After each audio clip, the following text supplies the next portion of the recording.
There's something about the first time you watch Stanley Kubrick's The Shining that stays with you forever. I remember feeling an uncanny mix of dread and fascination as the film's creeping unease slowly enveloped me. Unlike other horror films of the era, The Shining doesn't rely on overt scares or graphic violence. Instead, it draws you in with an unsettling atmosphere that lingers long after the credits roll. It's a psychological labyrinth that invites you to lose yourself within its winding halls, much like the Overlook Hotel itself. What makes this film so enduring is how its characters, Jack, Danny, and Wendy Torrance, serve as conduits for our fears, insecurities, and familial tensions. Jack Torrance is perhaps one of the most terrifying characters ever put to screen, not because he is a monster from the start, but because he embodies a version of ourselves. A man striving for something more, yet on the verge of losing everything. Played with unnerving intensity by Jack Nicholson. Jack is at once a loving father and a man teetering on the edge of a psychological abyss. The recognition of that thin line between sanity and madness made Jack resonate with me and many others. You can't help but wonder, how far away are any of us from slipping over the edge? Then there's Danny, the child who shines. Danny Lloyd's performance captures the innocence and quiet wisdom of a child caught in an adult's nightmare. His connection with the supernatural, his shining, is less about terror and more about perception, an ability to see truths that adults are too blinded by their demons to recognize. Danny is not just a child trapped in a haunted hotel. He is every child who has ever sensed the unspoken tensions and fears within their family home.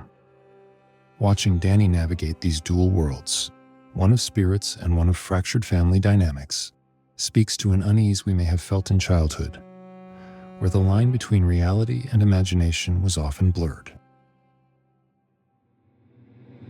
Wendy Torrance, portrayed by the late Shelley Duvall, is another layer of this complex psychological portrait. Wendy is often seen as the film's steadfast anchor, representing the vulnerability and strength inherent in all of us. She's not a traditional horror heroine. Wendy's fight for survival is raw and instinctive. A mother desperate to protect her child from the tangible and intangible threats around her. Her escalating anxiety is palpable, a visceral experience that mirrors the audience's growing dread. Wendy's journey through fear and confusion reminds us how much we are willing to endure for those we love. The Shining is a film that reflects its era's fears, but also transcends them. America grappled with an identity crisis in the late 1970s and early 1980s. The nuclear family, long idealized, was beginning to show cracks under economic pressures, social changes, and shifting gender roles. In this context, the Overlook Hotel becomes more than just a haunted building. It is a microcosm of the American household, hiding deep-seated traumas behind its walls. Jack's transformation into a threat mirrors the unsettling realization that danger can come not from the outside but from within. Within the home, within the family, and within ourselves.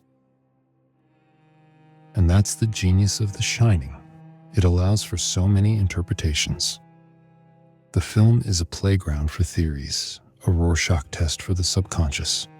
Was Jack always a part of the Overlook's dark history? Is the hotel's haunting a metaphor for America's cultural ghosts, unresolved tensions, and hidden horrors? Every viewing of The Shining offers a new perspective, a fresh interpretation, like peeling back layers of a psychological onion. The Shining resonates today, not just because it's a masterclass in tension and atmosphere, but because it taps into the fundamental human experience, the fear of losing oneself, of being trapped in a place where the exit is just out of reach. The Torrances remind us of our fragility, our capacity for violence, and our desperate need for connection and understanding. It's a film that haunts us, not with loud noises or sudden shocks, but with the quiet realization that the absolute horror might just be ourselves.